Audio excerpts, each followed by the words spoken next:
Almost heaven, eastern Tennessee, about 1,300 miles from where we are in New Mexico. And I talked about it, a move that we're planning there in an earlier video, The Cart Before the Horse. So, in there, I mentioned a long distance mover and how amazing their salesperson was. A lot of information, good information, but it's like they had a B minus Better Business Bureau rating. So I'm thinking, what do I do with that? And why not? If an A plus is available, why don't they have an A plus rating? And I think that's my dilemma. So welcome to my channel. I'm Kendall, and this is retirement as we know it. So what did it mean that the company that they were going to have me contract with, the trucking company that actually move our furniture and everything, has an A plus rating, but the rating that the broker had, an online company that's housed in Florida, had a B minus rating. And I thought, well, okay, how are BBB, Better Business Bureau, tongue twister, how are their ratings established? And what's the deal? How are they made up? So I thought, let's look more into it. Now, in the early 1900s, Better Business Bureau was established, and with one primary goal, essentially to kind of combat false advertising. From that time up until the 1960s, they grew exponentially, did a great job of doing what they did. That actually go rate businesses, take complaints, and it became really popular and spread throughout the country. Now, they created standards to judge businesses by. They collected consumer complaints, published business profiles, issued ratings, and offered dispute resolution services. Now, they also did ratings, establish a rating system from A plus down to F, and we understand the F if you've been to American public schools. And the judged businesses at that point by their history, their time in business, licensing history, any licensing issues, transparency and governmental regulatory violations, advertising honesty, and any pattern of compliance. Available from the Better Business Bureau was also membership, which required an accreditation process, which with one criteria being the payment of annual dues.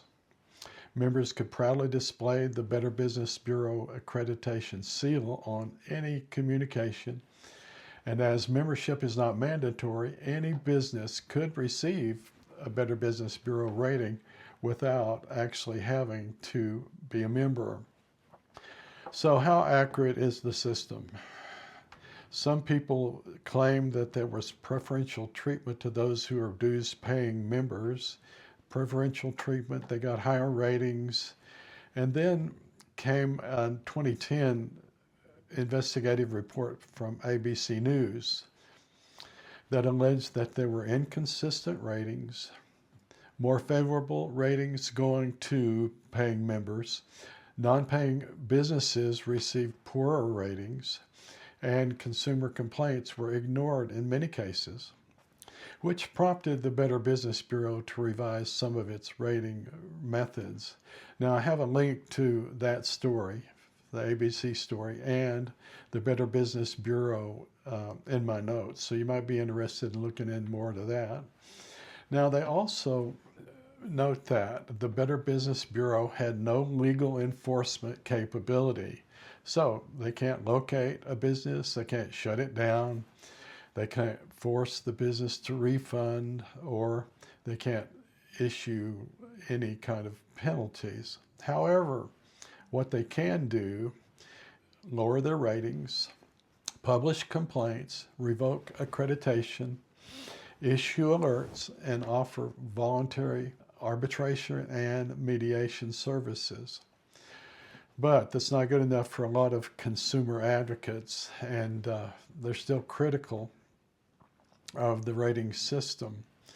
They still claim there's a perception of pay to play, and there's still the appearance of conflict of interest, understandably. So, although the Better Business Bureau has been responsive, there are still lots and lots of critics. So, is the Better Business Bureau a deterrent to bad actors, essentially? Well, to me, it would have a positive effect, and to many, it does have a positive effect on an F rating, for instance, in which Better Business Bureau claims there's very few D and F ratings.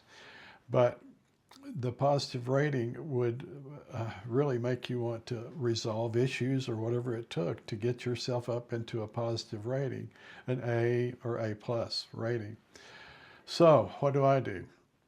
How do I look at this? The broker with the B rating, how do I decide what I'm going to do? Am I going to continue with the gentleman, or what is their credibility like? I'd just like to know more about it. Do I trust the one source? And essentially, the other part of that too, I've heard of being able to pad ratings, and even a company that's got A plus ratings. How should we look into that? What should we do to verify those ratings? So other options: Google reviews, Yelp reviews, consumer protection agencies, state attorneys general complaints, and word of mouth. I would like to talk about some of those options in an upcoming video, so let me know if you're interested in that. And then let me have your input. I'd like to know more about what your experience has been, what either moving or just with Better Business Bureau. Would just like to know, what's happening with any of that. And then comment or questions or whatever. And then again, like, share, and subscribe. We'd love to have you. And then know additionally that it's in Him that we live and we move and we have our being. So until next time, have a great day, y'all.